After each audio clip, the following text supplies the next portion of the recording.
सभी दर्शकों से हमारा नमस्कार। मैं ओम प्रकाश यादव। आप देख रहे हैं सूरत दीपोत्सव। आज की खबर सूरत गुजरात के नीलगिरी क्षेत्र से बता रहे हैं, जहां पे विश्व शांति दूत महाबोधि बुद्ध विहार कम्युनिटी हॉल का ये दृश्य है, जहां पे आप में कैबिनेट मंत्री राजेंद्र पाल गौतम आज पहुंचे हैं। वहां पर उनका भव्य स्वागत किया गया। लोगों में काफ़ी उत्साह रहा। बड़ी संख्या में महिलाओं भी उपस्थिति रही। हम आपको वो दृश्य आपके स्क्रीन पर दिखा रहे हैं। आप यह स्क्रीन पर आपके जो दृश्य दिखा रहे हैं, यह नीलगिरी शांति विश्व शांति दूत महाबोधि बुद्ध विहार के कम्युनिटी हॉल का है, जहां बुद्ध जी का भगवान बुद्ध का मंदिर भी है, कम्युनिटी हॉल भी है। हम वहां के उस दृश्य को आप तक पहुंचाने की कोशिश कर रहे हैं, जहां पे कैबिनेट मंत्री राजेंद्र पाल गौतम आज उनको संबोधित करेंगे। जय भीम मिशन को आगे बढ़ाते हुए अपने कार्य को आगे बढ़ाएंगे। हम उसके पहले आपको बताना चाहते हैं कि आज जो कार्यक्रम हो रहा है, उसमें राजेंद्र पाल जो कैबिनेट मंत्री आप सरकार दिल्ली आम आदमी पार्टी के कैबिनेट मंत्री हैं, उनके द्वारा यह कार्यक्रम संपन्न किया जाएगा। मुख्य अतिथि हैं, जहां पे सीएम सोनवड़े झाड़े साहब के नेतृत्व में यह कार्यक्रम रखा गया है। हम उस कार्यक्रम का वो दृश्य अब तक पहुंचा रहे हैं। इसके पहले आपको वो दृश्य भी दिखाएंगे, जहां पर कैबिनेट मंत्री राजेंद्र पाल के द्वारा दीप ज्योति जलाकर कार्यक्रम का शुरुआत किया गया। आपको स्क्रीन पर दिखा रहे हैं बुद्ध विहार, उस मंदिर पर उस मूर्ति के सामने दीप ज्योति का प्रज्वलन करते हुए राजेंद्र पाल का वो दृश्य हम आपके स्क्रीन पर दिखा रहे हैं। आप उस स्क्रीन को देखकर समझ सकते हैं, लोगों में काफ़ी उत्साह है। हम उस दृश्य को आगे आपके तक पहुंचा रहे हैं। आप देखकर अपनी राय कमेंट बॉक्स में जाकर अवश्य दें, और हमारे न्यूज़ चैनल को लाइक नहीं किए हैं, लाइक सब्सक्राइब शेयर कर कमेंट में अपनी राय अवश्य दें। जय हिंद, जय देव। मानव मानव एक समान। बौद्ध धर्म की क्या पहचान? मानव मानव एक समान। भिक्खू संघाचा जय असो। डॉक्टर बाबासाहेब आंबेडकरांचा जय असो।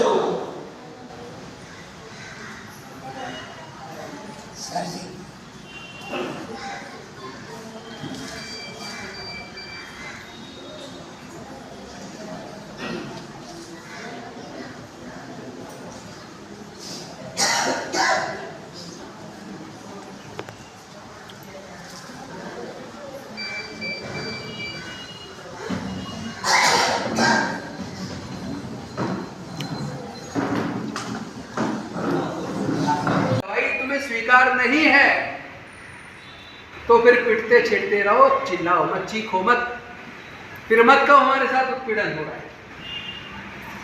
और एक बात और कह दूं, हमारे उत्पीड़न का एक कारण और है। हम लोग नेताओं के गले में माला डालने में, स्वागत करने में 1 घंटा लगाते हैं,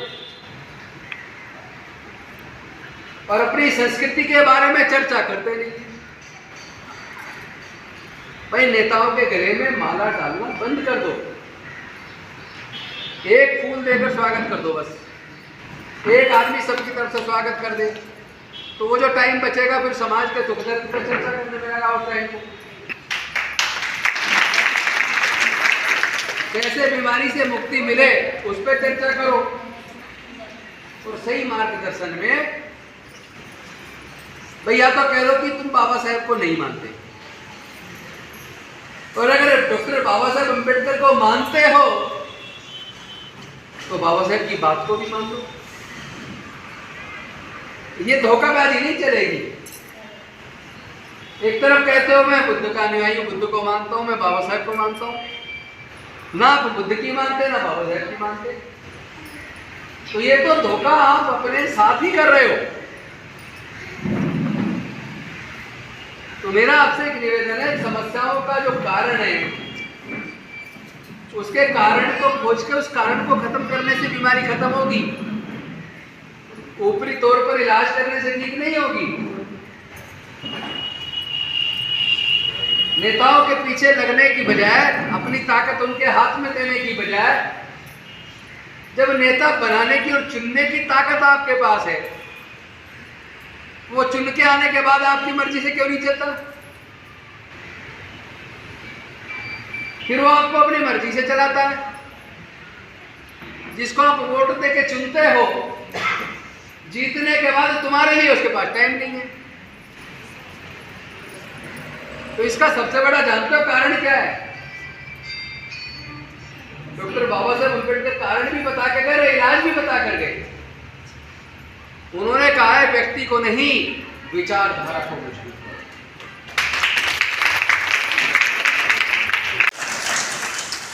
बस इसी बात को लेकर आपके साथ आया हूँ। आपको अच्छा लगे तो आप भी साथ में मिलकर इस लड़ाई को आगे बढ़ाएं। इन शब्दों के साथ मैं अपनी वाणी को विराम देता हूँ। बहुत बहुत धन्यवाद। नमो बुद्धाय, जय भीम।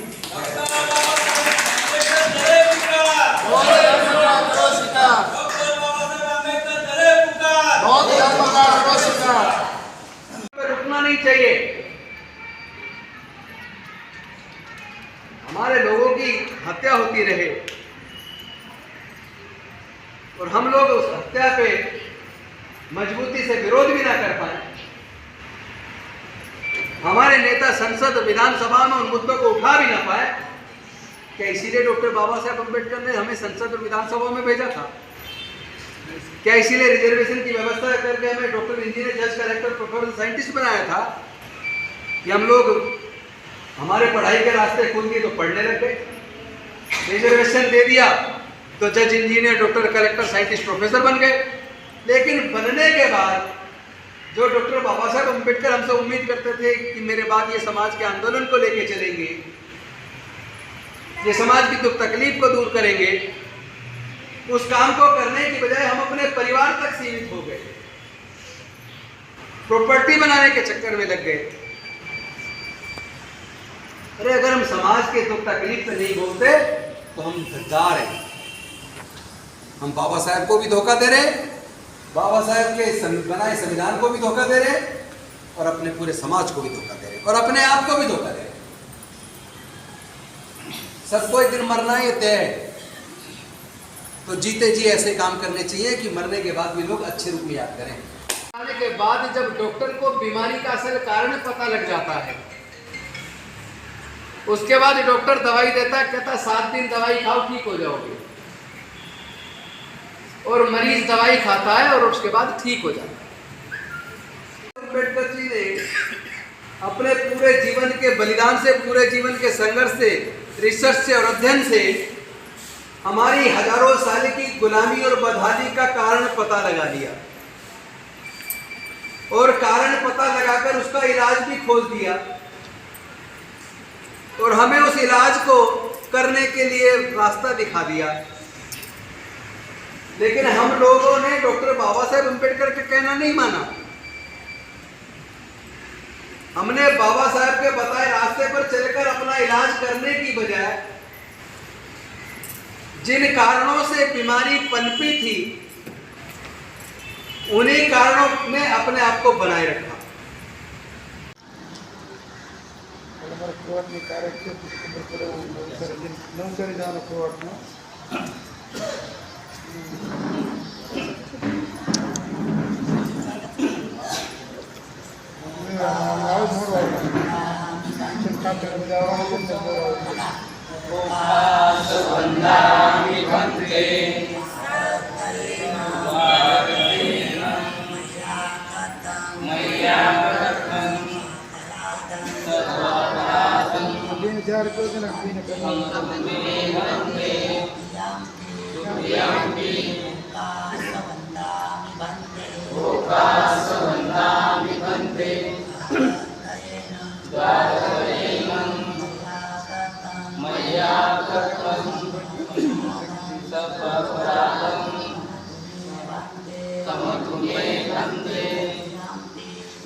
लोकासहं वन्दे ईशरणेन सह पञ्चशीलम् अहं याचामि अनुग्रहं कृत्वा शीलं देतु मे भन्ते द्वितीयम्पि लोकासहं वन्दे ईशरणेन सह पञ्चशीलम् अहं याचामि अनुग्रहं कृत्वा शीलं देतु मे भन्ते तृतीयम्पि लोकासहं वन्दे ईशरणेन सह पञ्चशीलम् अहं याचामि अनुग्रहं कृत्वा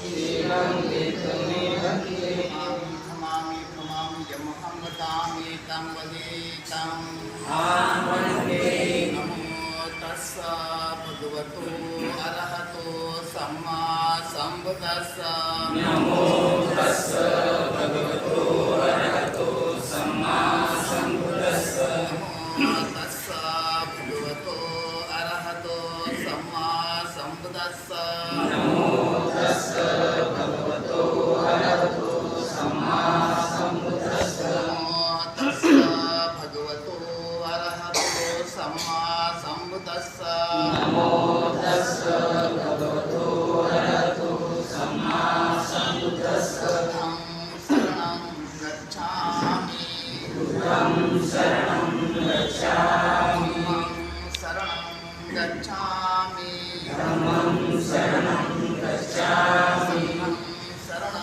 गच्छामि संघं शरणं गच्छामि द्वितीयम्पि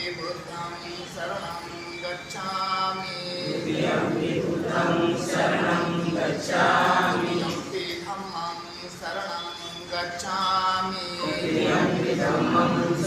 गच्छामि द्वितीयम्पि संघं शरणं गच्छामि संघं शरणं गच्छामि द्वितीयम्पि बुद्धं शरणं गच्छामि द्वितीयम्पि बुद्धं शरणं गच्छामि द्वितीयम्पि धम्मं शरणं गच्छामि द्वितीयम्पि धम्मं शरणं गच्छामि द्वितीयम्पि संघं शरणं गच्छामि द्वितीयम्पि संघं शरणं गच्छामि पाणातिपाता वीरमणि सिक्खापदं समादयामि पाणातिपाता वीरमणि सिक्खापदं समादयामि वीरमणि सिक्खापदं समादयामि अभिन्नदाना वीरमणि सिक्खापदं समादयामि सुखिचाच